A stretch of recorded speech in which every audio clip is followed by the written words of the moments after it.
Man, I am so glad that I made the jump to soy milk. Like, it just really kept my testosterone levels so much more under control. Hello everybody, welcome to r/nice guys and r/white knighting. Are you ready to receive your white knight messiahs?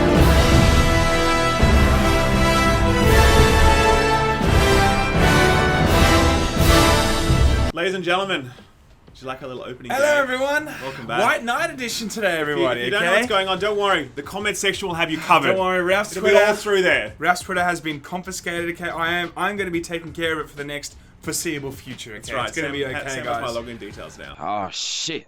Here we go again. Guys, but there's been a few things that we missed this weekend. We were did. at IEM, and that means Intel Electronic Masters, right? No, What? Nearly? extreme. Extreme. I knew that. Okay, I just wanted to be extreme. Shut up, Sam. I don't know where that we was were there going. with our sponsors, HP, makers of the best computer bits Ever. They make the best of the things. Make sure you buy all of their products. What Thank does you, HP. What does HP stand for again? Okay, what does HP stand for, Ralph? That is a good question.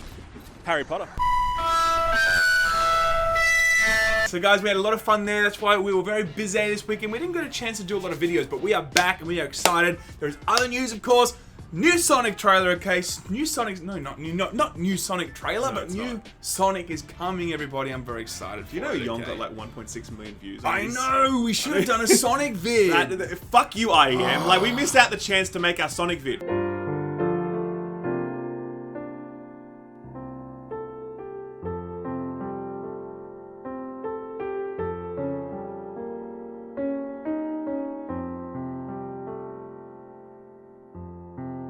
So beyond Sonic, we had the Borderlands 3 reveal, which was actually pretty good, except for Randy kind of ruining it with his Twitter performance. Well, I personally wouldn't know anything who about else that. has, bad track records on Twitter over the last couple of days? I wouldn't know anything about that. I don't know either, man, but whatever, right? This is about Borderlands today. Yeah, Okay, of thank you very course. much. Standard, yep. Borderlands 3, we learned more about the game. We also learned about the pay dispute that has stopped Claptrap from returning. The voice of Claptrap, he's not making a return for kind of juicy reasons. And There's been funnily some- enough, actually, Randy responded to one of our tweets. Oh, he did. There's been some clapback on Claptrack. I told you. You don't even know his Trap. name. I said Just- Claptrack. Just stop. Claptrack, everybody! Stop.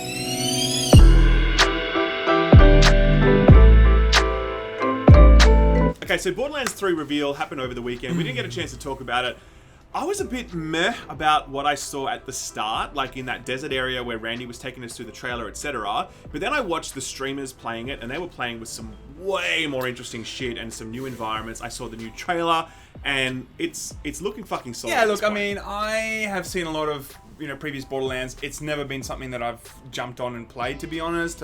For me, it looked like more Borderlands, but like a crisper version of it, to be honest. I'm a new player to it, so who knows if it's going to be hooking There's me. definitely but, a lot of differences that come through when you watch the streamers play it. Like, as I said, they really didn't show too much in that bit, but the other stuff looks awesome. And also they confirmed it's 30 hours long if you skip all of the side content, which is like really juicy. So all it sounds like a signs, 50-hour game, probably. yeah, everything is going in the right direction for Borderlands 3, except anytime Randy Pitchford talks about it. I was gonna say, and then it goes seriously off the rails, okay? Because Yeah. obviously he had a bit of a run-in with Game Informer this week where he kind of got up on stage and said, there's no microtransactions in the game. And then Game Informer are like, yeah, there are. And he's like, are you calling me a liar? It's like, Well, let's play the part where he actually said it on stage. Yeah. No. Not that part, not that part. The other bit. This is what he actually said. And I'm sure we're going to do all kinds of fun customizations like heads and skins, but we're not doing any of that free-to-play junk. There's not going to be any microtransactions. There's not going to be any of that nonsense. So obviously that wasn't true. Game Informer put up an article saying it wasn't true. Randy refused to back down on his definition of what microtransactions were and weren't. It all got very messy and Randy ended up looking a bit silly, unfortunately. But at the end of the day though, Borderlands does have microtransaction cosmetics. It doesn't have any pay-to-win components. It doesn't have any paid loot boxes. That's only a good thing, and I think we need to be like, yeah, cool, well done Gearbox for nailing that part of it. Totally. So far so good. The other thing that popped up this weekend was more information about why David Eddings, the voice of Claptrap, will not be returning to Borderlands, the Borderlands series for Borderlands. Yeah, like 3. which one? Oh yeah, Borderlands That's series. right. So this guy, David Eddings, was a senior vice president at Gearbox, and he was actually the voice of Claptrap. He was doing that role, as we learn, as he said in his tweet, without being paid for it. In fact, why don't we read the tweet now? Sure. Responding to someone who asked, "Are you Claptrap in Borderlands 3?" Dave Eddings said, "No. For the first time, I insisted on getting paid for my performance, and all of a sudden they couldn't afford me. Now, I'm not telling them how to run their business, but maybe next time they should put the $12 million payment from 2K in the Gearbox bank account instead." Just saying. Oof, that's a lot of shade being There's thrown a lot on of a shade. certain individual, because everyone does know, of course, there was a bit of like where, you know, a big bonus is paid to Randy, but it wasn't That was actually an allegation. by the way. allegation, I should say. Okay, apparently it wasn't. It was paid into a certain type of business that he's connected to. His magic business. Allegedly, yeah. I'm gonna make this 12 million disappear. You did a very good job of that, everybody. So, I mean, there's a lot of shade being thrown there. And just as further colour to this, there's a lot of beef between these guys. This guy was apparently sacked from Gearbox because he had a falling out with Randy. Well, he was the one that actually kind of made the tweets about the USB, everybody. If also people remember that there was a USB that went missing, there was some stuff on that USB, could have been porn related or not. right. Also some, some Business files. confidential business files. It was really just the password and the username to Pornhub, really. Let's be honest, people.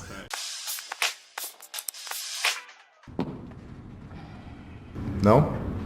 No. So there's clearly some beef, and those tweets kind of started that whole thing on Twitter, where a lot of people started asking questions about Randy. You know? Yeah, exactly right. So coming back to this story about this pay dispute, though, I tweeted out about this, being like, okay, this Gearbox employee was not paid for his work while he was at Gearbox, and now he's not making a return. And I think that was a bit sad. Now, when it comes to someone being paid for voice work while they're a developer, it's a complicated situation because I know a lot of developers do free voice work for their games. For example, I know Warframe, Rebecca, she's the Lotus, and I think at the very start, I don't know if she's being paid for it now, but I'm sure at the start she did the voice of the Lotus for free. You know, I'm pretty sure that the Australian guy in Halo, yes, representing the Aussies, was actually a dev as well who did it for free. Yeah, I'm pretty sure I saw that in a documentary once that I watched about Halo. I'm pretty sure that's the thing. MK Ed Boon, people, he was the get over here from Scorpion. Has he been paid yet? Never paid? Jesus, alright, he needs compensation. He really everyone. does. His boss, he should talk to his boss. Jesus, terrible. So it's not uncommon for these sorts of things to happen, but it all does depend, of course, because Claptrap is a very central character in the Borderlands world. He would have done a lot of voice recording. Like, he wouldn't just be spending 2 days in the booth. I'm sure he did weeks and months of work, and if he wasn't paid anything extra for that, it does feel like he would be deserving of something. Yeah, I think there's so many things to consider here. Number one, if it's a passion project, Gearbox is not an indie studio, but if it was to be an indie studio and they don't have a lot of money going around, that's one factor. But with Gearbox, it looks like they've got a lot of money kind of to pay extra if someone's working on a big role. That's the second thing to consider here. It doesn't sound like it's a 2J job. If we look at, Arthur Morgan, he had to do 5 years of voice work, I mean, who knows how long this role was, but it's probably going to be at least a good couple of months of extra time that he has to put aside. Exactly. So, this, all those things I really do think matter. And I think the other thing is he could have been the senior vice president, right? He was senior vice president. He could have been making some decent money. Yeah.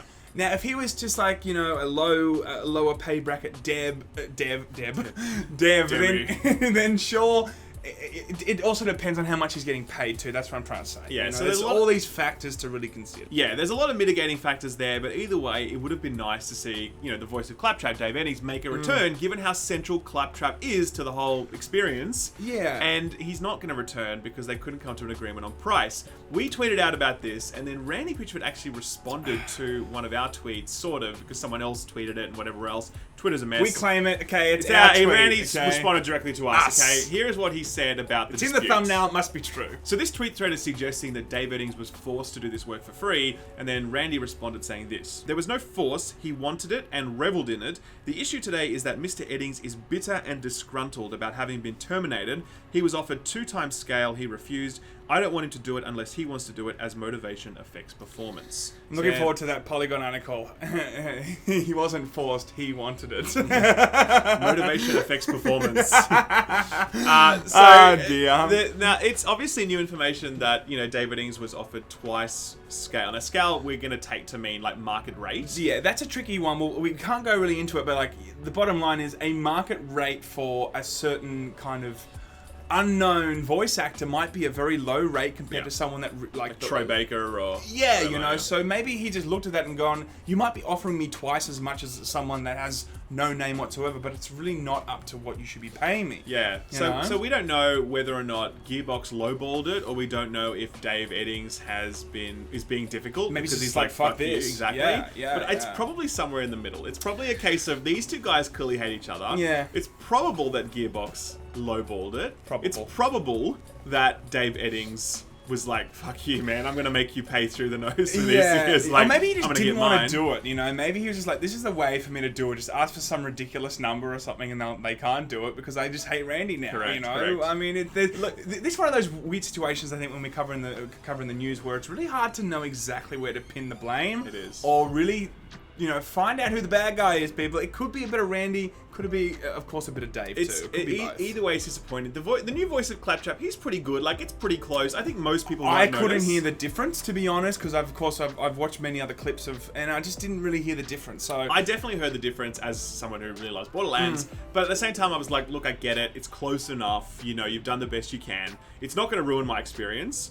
But, you know, it would have been nice to see him come back because I love Claptrap's voice. Some people hate Claptrap. I love him. I think he's fantastic. There's a lot of energy, though. I can just imagine playing 30 to 50 hours and just him just yelling at you for 50 hours. I reckon that's going to get old really quick. Well, it did That's in the last personally game, my experience but with those kind of high energy characters in video games. It did it in the last game, but it might in this one because the writing doesn't seem quite as tight. But we'll see how it goes. It's hard to know, though. It's only like trailers and shit. Correct. You know? Borderlands 3, it's out sometime in September, I think. There's no doubt going to be more drama because Randy Pitchford is involved. Okay? We are looking forward to it. It's impossible that there is not more drama associated with Randy. Yes. For now, ladies and gentlemen, Thanks the so Laymen. much, and we look forward to releasing our White Knight merch, everybody. Okay. Correct. Until next time, White Knight out.